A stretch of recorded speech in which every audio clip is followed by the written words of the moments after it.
کوئٹہ خانقاہ کا کوئٹہ سے لے کر بخارا تک پورا افغانستان آگے ازبکستان وہاں تک اس کے اثرات مرتب ہمارے ساتھیوں میں اللہ وہ صلاحیتیں پیدا کر دے کہ دور تک کام کریں.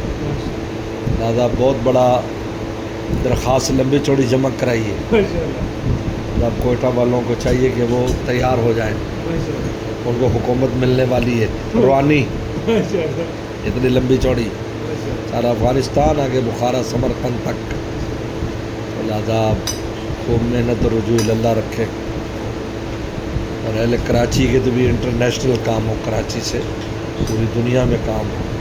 ہر جگہ پر جہاں جہاں خانقاہیں تھیں ان کا نام لے لے کر عرفات میں بھی مزدلفہ میں ہر جگہ ہی کوئی جگہ چھوڑی نہیں جہاں دعا نہیں کی ہے.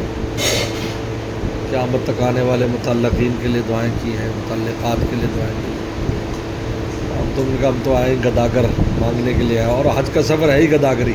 یہ عجیب بات ہے, حج کے سفر میں مانگنا ہی ہے. اس لیے میں نے تو وہاں اللہ نے میرے دل پر کھولا کہ عرفات جو ہے, عرفات کا وقوف بھی دعا ہے, دعا کے لیے. مزدلفہ کا وقوف بھی دعا کے لیے, اور مین یہی ہے. اور طواف میں بھی افضل دعا ہے, سعی میں افضل دعا ہے. تلاوت ذکر سے امام نووی نے لکھا ہے کہ افضل دعا ہے. مفتی شفیع صاحب رحمۃ اللہ خود لکھا ہے, یعنی وہ خود بھی مناجات مقبول پڑھتے تھے صحیح میں, اور ان کی اہلیہ اردو ترجمہ پڑھتی تھی, پورا ساتوں منزلیں پڑھتے تھے مفتی شفیع صاحب. میں نے کہا عرفات جو ہے وہ دعا ہے. میں نے وہاں اللہ نے بہت کھولا اس دفعہ ہے کہ اس لیے کہ عرفات میں رسول اللہ نے بھی دعائیں مانگی, اور آپ نے جو تیسرا کلمہ پڑھا ہے لا الہ الا اللہ لا شریک لہ, جو تیسرا کلمہ کثرت سے پڑھا ہے عرفات میں ہے تو چوتھا کلمہ, اس کے بارے میں بھی لکھا ہے کہ ملا علی قاری سے کسی نے پوچھا کہ یہ تو دعا کی جگہ ہے, رسول اللہ نے کلمہ زیادہ پڑھا. انہوں نے فرمایا کہ کریم کی جب تعریف کی جاتی ہے تو بن مانگے دے دیتا ہے. دراصل ثناء الکریم دعا, کریم کی ثنا بھی دعا ہی ہے.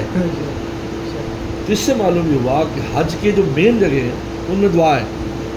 لہٰذا رمی دیکھ لیں, سوائے پہلے دن کے اگلے تین دنوں میں دعا ہے. پہلے دوسرے میں جمرے میں دعا ہے. مزدلفہ کے اندر بھی وقوف ہے, اس میں دعا ہے. بلکہ جو عباد کے درمیان, بندوں کے درمیان جو ظلم و ستم ہوتے ہیں, کمی بیشیاں, ان کی دعا سب سے زیادہ مزدلفہ میں قبول ہوتی. رسول اللہ نے فرمایا کہ میں نے وہاں دعائیں کی کہ اللہ بندوں کے بارے میں فیصلے آپ کرا دیں, یہ وہاں قبول نہیں ہوئے, مزدلفہ میں قبول ہوئی. اور صحیح بھی دعا, تو یہ سفری دعا ہے. اس لیے اللہ کا شکر ہے, اہتمام تو پہلے تھا لیکن اس دفعہ جو چیز کھلی ہے اس سے معلوم ہوا کہ یہ ہے نا وہ دعائیں مانگنے کا اور مزہ آیا. جاج کرام بہت خوش ہوئے. یہ بات الحمدللہ میں نے وہاں بیان کی. مفتی عبد المنان صاحب بھی تھے, دان برکات دارالعلوم کراچی کے, مفتی شفیق الرحمان اور علماء اکرام بھی تھے, آپ کے مولانا فہیم صاحب بھی تھے. اور انہوں نے کہا کہ بالکل بات سن میں آئی کہ یہ جو حج ہے پورا دعا ہے, مانگنا گداگری. الحمدللہ سفر میں بڑی گداگری کی, کے لیے خود دعا. کوئٹہ والوں کے لیے ہم نے جگہ متعین کر دی. اب ان کو اپنا عزم بلند رکھنا چاہیے. جب انسان کا عزم بلند ہوتا ہے تو پھر کام بھی اللہ ویسے کھول دیتا ہے. اللہ کا دعا ساتھ ہوگا انشاءاللہ. انشاءاللہ اللہ سلامت رکھے آپ کو.